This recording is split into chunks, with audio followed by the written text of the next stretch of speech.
Assalamualaikum warahmatullahi wabarakatuh. Waalaikumsalam warahmatullahi wabarakatuh.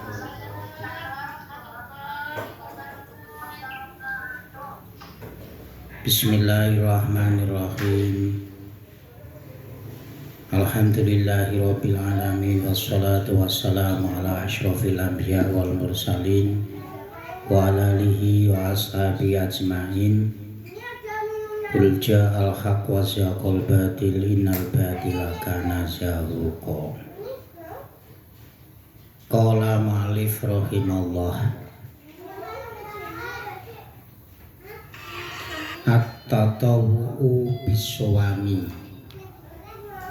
Hadirin jamaah Darus Syafa'ah rahimakumullah.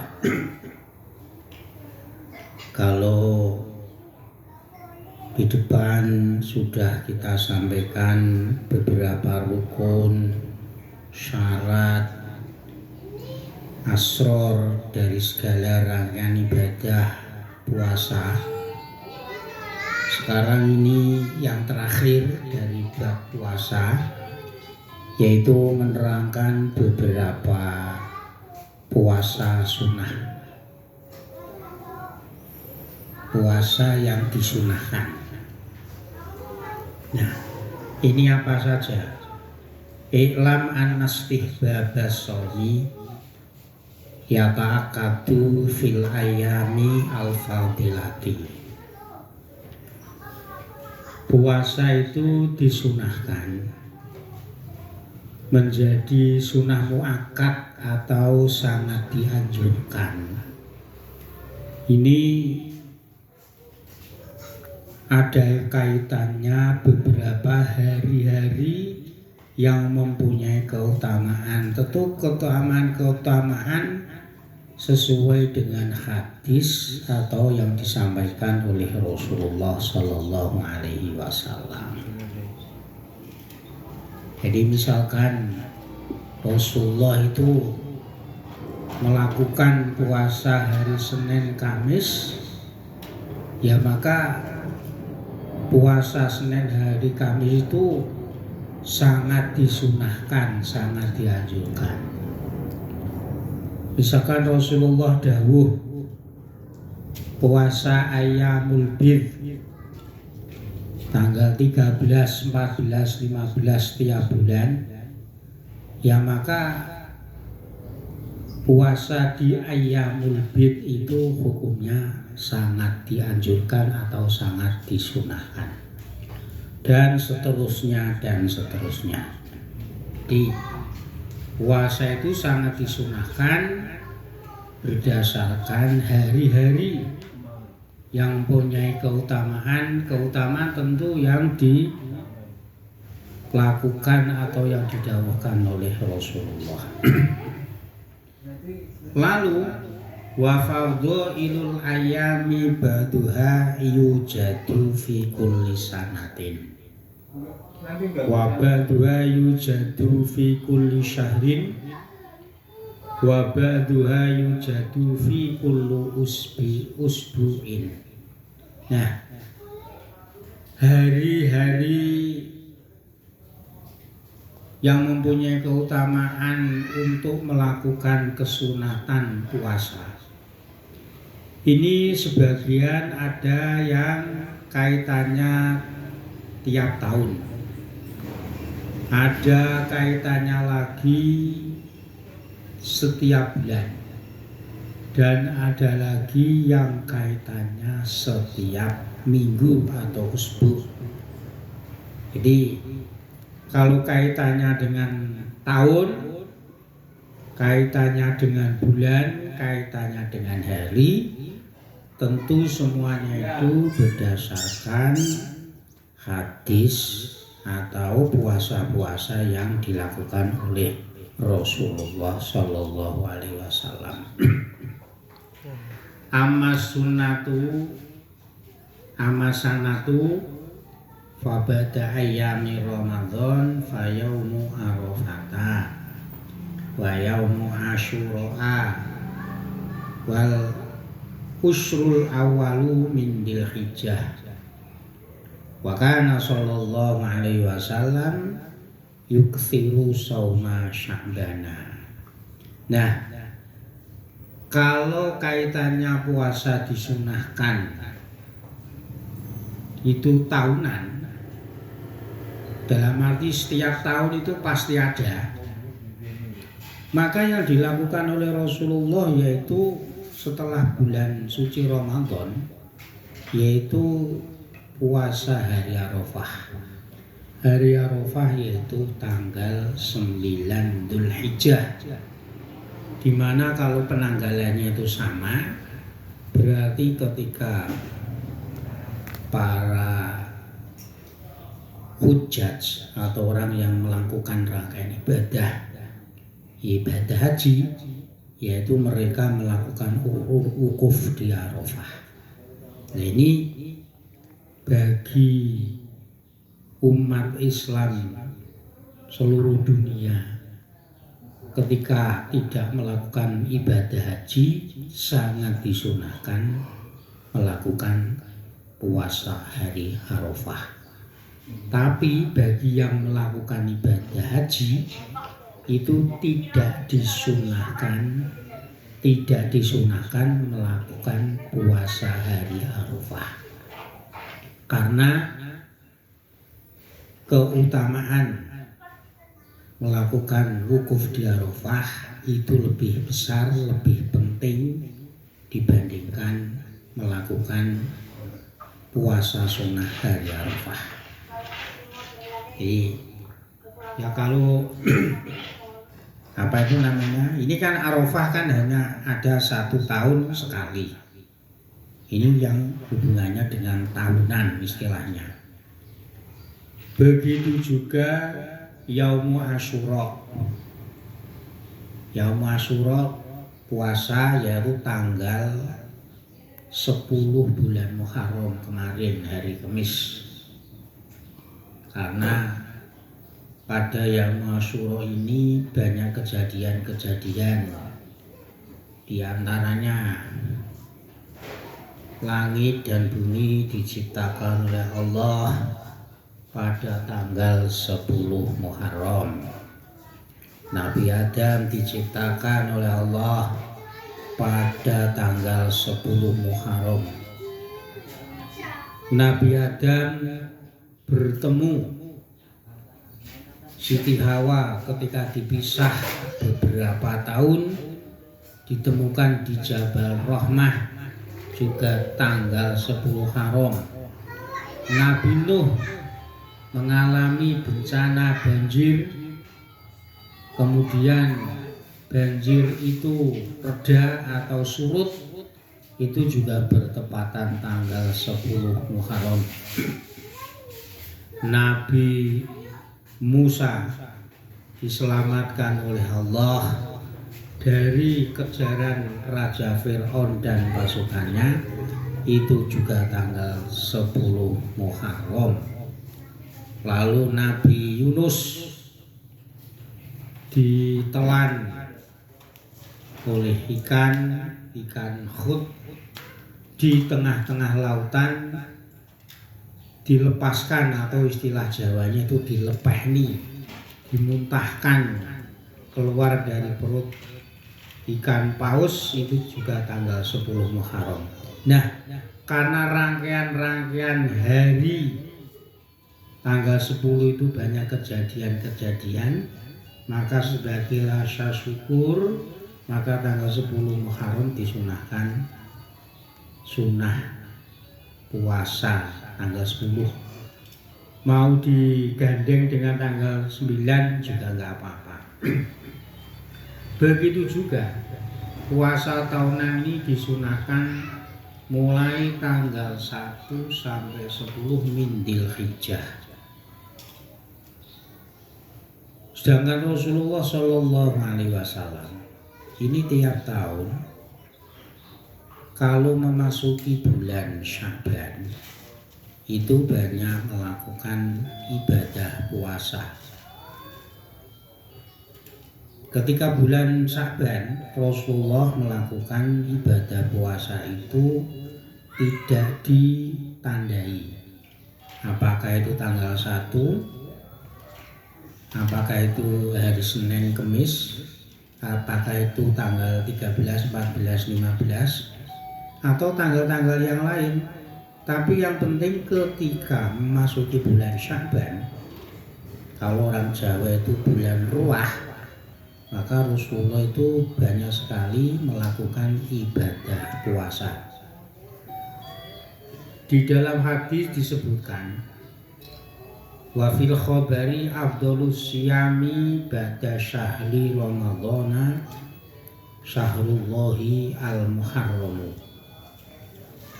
Keutamaan puasa sunnah setelah melakukan puasa bulan suci Ramadan, yaitu bulan Allah yang dimuliakan, yaitu bulan Muharram.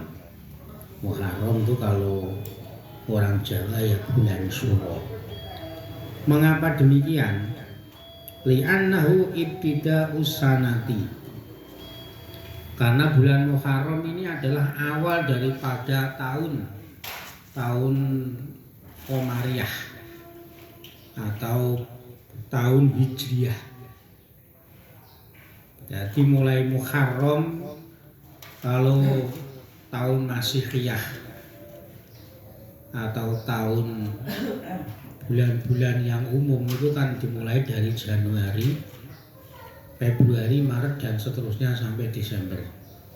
Tapi kalau perhitungan Qamariyah atau Hijriah itu dimulai bulan Muharram. Nah, karena tahun Hijriah atau Qamariyah itu dimulai bulan Muharram, maka fabina'uha alal khairi ahabbu wa arja lidawami barokatihi. Maka memulai atau mendasari permulaan tahun dengan kebaikan-kebaikan itu sangat dianjurkan dan sangat diharapkan, karena istilahnya itu al-muqaddimah natijatul al-muqaddimah barokatun natijah. Karena awal itu kalau bagus, ya maka pertengahan dan akhir dari segala macam perbuatan itu akan membawa barokah. Jadi mulai rangkaian apa saja, kalau diawali dengan kebaikan, nah insya Allah mulai awal, tengah sampai akhir itu akan membawa kebaikan. Ahabbu wa arja lidawami barokatihi. Karena permulaan tahun Hijriah itu Muharram, maka kalau dimulai dengan bahagia, dimulai dengan puasa, maka semuanya tahun, kalau sekarang itu tahun 1448, dari awal sampai akhir akan membawa barokah dengan perantaran melakukan ibadah puasa. Di tanggal 1 harinya apa tidak masalah, ukurannya adalah karena bulan Muharram. Wa fil khabari idza kana nisfu min Sya'bana fala shauma hatta Ramadhana. Dalam hadis disebutkan, ketika memasuki separuh dari bulan Sya'ban, bulan Ruah, maka hukumnya di sini makruh. Kalau tidak sah tidak, hukumnya makruh melakukan ibadah puasa sampai bulan suci Ramadan. Dalam arti kalau sebelum masuk tanggal 15 atau separuh dari bulan Sya'ban kita tidak pernah melakukan ibadah puasa sunnah tentunya, entah itu hari Senin, Kamis, tanggal 13, 14, 15, atau puasa Daud sehari puasa sehari, tidak. Maka itu justru malah tidak baik melakukan ibadah puasa bulan Sya'ban karena itu tidak menjadi kebiasaan. Nah, berdasarkan hadis ini, walihada yustahabu ayyuftira qabla ramadhana ayaman. Jadi kalau bisa, kalau kita tidak terbiasa melakukan puasa Senin Kemis di hari-hari sebelum bulan Sya'ban, maka ketika memasuki bulan Sya'ban tanggal 15 ke atas menjelang Ramadan kurang 15 hari, kita itu justru disunahkan sebelumnya itu, sebelum Ramadan itu hendaknya tidak berpuasa. Kalau itu tidak nadar. Kalau nadar nanti hukumnya wajib. Entah 2 hari, entah 3 hari, itu malah justru disunahkan untuk tidak berpuasa sampai memasuki bulan Ramadan. Tapi fa'in wasola Sya'ban bi Ramadana fajaizun. Tapi misalkan sebelumnya tanggal 15 Sya'ban itu kita sudah terbiasa melakukan ibadah puasa. Mungkin puasa Daud sehari puasa sehari tidak. Maka andekan itu diteruskan sampai bulan Ramadan, berarti langsung puasa wajib, maka itu hukumnya mubah atau hukumnya itu boleh, tidak makruh. Bahasa Jawanya itu karena tidak nyanggong. Jadi bahasa nyanggong biasanya orang tahu poso, bahasa arepe Ramadan malah ada poso. Ini namanya kan nyanggong. Ini malah nggak baik. Tapi kalau tidak nyanggong, terbiasa puasa, kalau melakukan ibadah puasa di bulan Sya'ban itu hukumnya boleh. Walaya juyu ayak sida, nah ini loh. Walaya juyu dan tidak diperbolehkan seseorang itu mempunyai keinginan atau mempunyai niat istiqbala Ramadhana biyaumaini aw salasatin. Jadi sebelum bulan Ramadan, sebelumnya itu tidak pernah puasa. Ramadan kurang 2 hari atau 3 hari kok puasa. Ini malah hukumnya makruh kali. Istilahnya tadi saya mengatakan nyanggong. Jadi biasanya nggak pernah puasa, ibadah puasa Senin Kemis nggak pernah. Nah sekarang itu kok mau menjelang bulan suci Ramadan tanggal 28, 29, 30 Sya'ban dia itu puasa. Ya ini hukumnya itu malah makruh. Illa aywafiqo wirdan lahu, kecuali kalau memang puasanya 3 hari atau 2 hari sebelum Ramadan itu, kalau sudah terbiasa sebelumnya itu puasa, misalkan puasa Senin Kemis itu sudah terbiasa. Nah ketepatan Ramadannya itu hari Jumat tanggal 1. Nah ini hari Kemis akhir daripada bulan Sya'ban, melakukan puasa hukumnya tetap disunahkan karena itu menjadi wiridan dia, atau istilahnya itu sudah ibadah yang sudah biasa dia lakukan. Ini nggak apa-apa, tetap dalam arti nggak apa-apa, dia tetap disunahkan walaupun misalkan itu 1 hari sebelum Ramadannya itu hari Jumat, Kemisnya itu akhir Sya'ban, ini tetap disunahkan karena sudah menjadi kebiasaan atau menjadi wiridannya dia. Jadi wiridan itu kok wiridan maca subhanallah. Jadi puasa kalau rutinitas itu namanya wiridan. Jadi orang sedekah setiap hari atau setiap Jumat selalu sedekah, ini namanya juga wiridan. Jadi kebaikan yang dilakukan, baik kebaikan puasa, kebaikan ibadah, kebaikan beramal baik yang dilakukan secara rutinitas itu namanya wirdan atau wiridan. Jadi wiridan itu bukan cuma hanya wiridan, zikir, kalimat thayyibah itu tidak. Pokoknya perilaku baik atau ibadah apa saja yang dilakukan dengan rutin itu namanya wiridan. Wa kuriha wa karroha atau wa kariha badus sahabati ayyusoma rojabu kulluhu. Sebagian para sahabat ini benci, dalam arti benci itu melarang atau menghukumi makruh. Di bulan suci Rajab itu semuanya kita puasa. Misalkan istilahnya itu menghormati atau memuliakan bulan Rajab. Ini para sahabat itu justru malah melarang. Atau bahasanya itu para sahabat itu menghukumi makruh.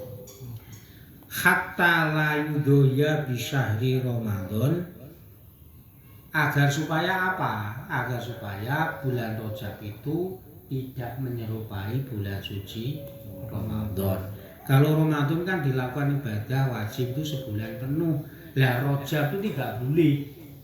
Walaupun Rajab itu bulan suci mulia, tapi misalkan kita itu punya rutinitas atau wiridan di bulan Syaban itu jangan puasa sebulan penuh, karena nanti itu akan menyerupai bulan suci Ramadan.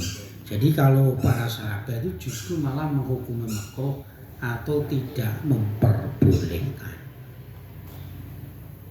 Mempunyai ibadah puasa itu di luar bulan suci Ramadan itu karena hukumnya sunnah, tidak wajib. Ya kita yang ringan-ringan saja. Kalau kita tuh seneng poso, ya puasa Senin Kamis. Kalau seneng lagi, ya awal bulan berarti tanggal 1, akhir bulan berarti tanggal 30 atau tanggal 29, dan tengah-tengah berarti Ayyamul Bid. Ayyamul Bid itu tanggal 13, 14, 15 tiap bulan Komariah atau Hijriyah. Jadi sebagian ulama mengatakan nek pengin umure dawa, nek pengin awet nom, ora gampang keriput diwali, di puasalah, rutinlah puasa Ayyamul Bid, yaitu tanggal 13, tanggal 14, tanggal 15 tiap bulan Hijriyah. Jadi ini tadi rangkaian ibadah puasa yang hubungannya setiap tahun dilakukan. Nah, wa amma ma yatakarraru fi syahri, sedangkan puasa yang dilakukan ulang-ulang ada hubungannya dengan bulan, tiap bulan itu loh apa? Fa awwalus syahri, yaitu awal bulan berarti tanggal 1. Wa awsatuhu, dan pertengahan berarti Ayyamul Bid. Wa akhiruhu, dan akhir bulan berarti tanggal 30 atau 29, karena umur daripada bulan Hijriyah atau Komariah itu 29 atau 30 hari. Wa wasatuhu al-Ayyamul Bid, pertengahan bulan itu dikatakan puasa Ayyamul Bid. Hari-hari di mana itu kelihatan putih. Maksudnya di mana? Karena pada tanggal 13, 14, 16 boleh juga. Dimulai tanggal 14, 15, 16 itu boleh. Karena pada hari itu rembulan itu adalah bulan purnama. Jadi cahayanya itu sempurna, bentuknya itu bulat. Maka dikatakan Ayyamul Bid. Nah, Ayyamul Bid itu apa? Wa ya asalisa asyara warrobi asyara wal khomisa asyara, yaitu tanggal 13, 14 dan 16. Tapi sebagian ulama mengatakan boleh dimulai tanggal 14, 15 dan 16 itu boleh. Jadi ini dilakukan tiap bulan, bukan tahun tapi tiap bulan. Kalau di depan tadi kan hari Arafah, hari Asyura, 10 Dzulhijjah itu kan tahunan. Tapi kalau awal tahun, akhir tahun, awal bulan, akhir bulan, tengah bulan itu dilakukan setiap bulan. Jadi ayyamul bid itu tiap bulan. Jadi sebagian ulama itu mengatakan kalau ingin umur panjang awet nom berpuasalah ayyamul bid. Wa ma fil usbu'i wal isnaini wal khamisi wal jum'ati fa yustahabu fiha asyamu wa takthirul khairi litadhu fi ujuriha bi barakati hadhil awqati. Sedangkan kalau hubungannya tiap minggu itu dilakukan, yaitu puasa hari Senin Kemis. Senin Kemis kan minggu paling ora berbulan, tapi Senin Kemis itu tiap minggu. Ya, Senin Kemis itu disunahkan berpuasa. Begitu juga hari Jumat, tapi nggak boleh Jumat toh nggak boleh. Tapi Jumat itu digandeng dengan hari Kemis atau Jumat dengan hari Sabtu. Tapi kalau langsung dituju puasa hari Jumat tok, ini sebagian ulama mengatakan itu hukumnya makruh. Tapi kalau digandeng dengan hari Kamis atau Jumat dengan Sabtu itu tetap mendapatkan kesunahan. Maka dalam sehari Senin, Kamis dan Jumat ini disunahkan berpuasa dan memperbanyak amal-amal kebaikan. Kalau sekarang ya kalau hari Jumat itu bahasanya itu Jumat berkah.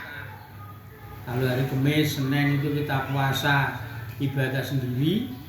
Kemudian di hari Jumatnya yaitu Jumat berkah, ibadah untuk diri sendiri juga untuk manfaat orang lain. Mengapa demikian? Hari Senin, hari Kamis, Jumat itu disunahkan berpuasa dan berbuat baik. Karena pada hari Senin Kamis itu pahalanya itu berlipat-lipat. Litadhu fi ujuriha. Pahalanya itu berlipat-lipat. Mengapa berlipat-lipat? Yaitu karena sesuai apa yang dilakukan, apa yang disampaikan oleh Rasulullah. Wa idza dharat awqatul fadilati fal kamalu fi hi ayyafamal insanu makna somi wa anna sirrahu taswiyatul qalbi wa tafrijul hammi lillahi azza wa jalla. Ketika di atas tadi sudah menjadi jelas hari-hari yang mempunyai keutamaan untuk melakukan ibadah puasa. Tiap tahun disunahkan puasa hari Arafah, puasa hari Syuro, puasa 10 hari di bulan Dzulhijjah.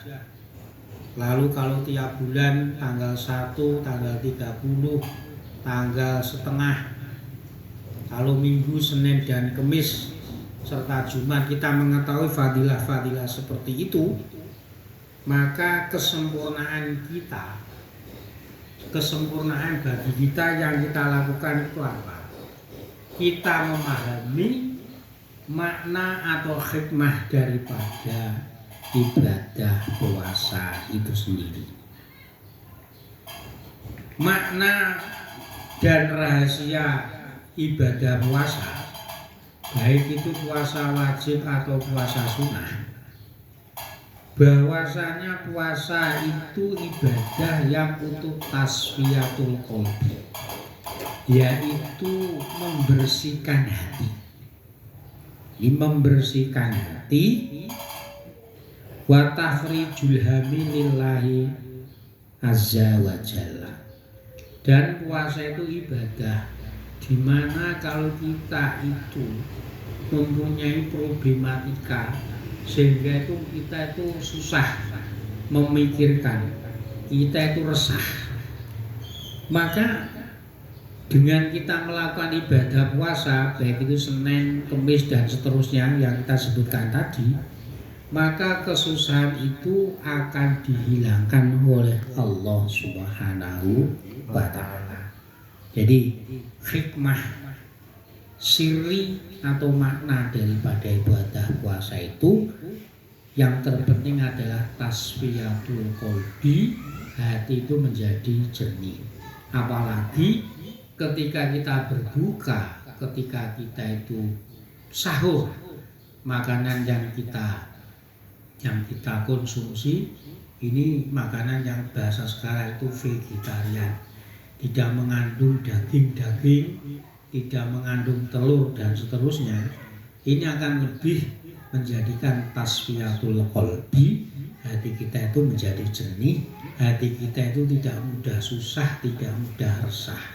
Kalau kita sering melakukan ibadah puasa, ya misalkan puasa Senin Kemis, maka tafrijul hammi, kesusahan-kesusahan ini akan dihilangkan oleh Allah Subhanahu wa taala, di mana yang ada rangkaian ibadah puasa itu menjadikan hati kita itu tenang, tentu birahmatillahi, dengan rahmatnya Allah Subhanahu wa taala. Inilah akhir daripada bab melakukan ibadah puasa. Semoga bermanfaat. Al-Fatihah.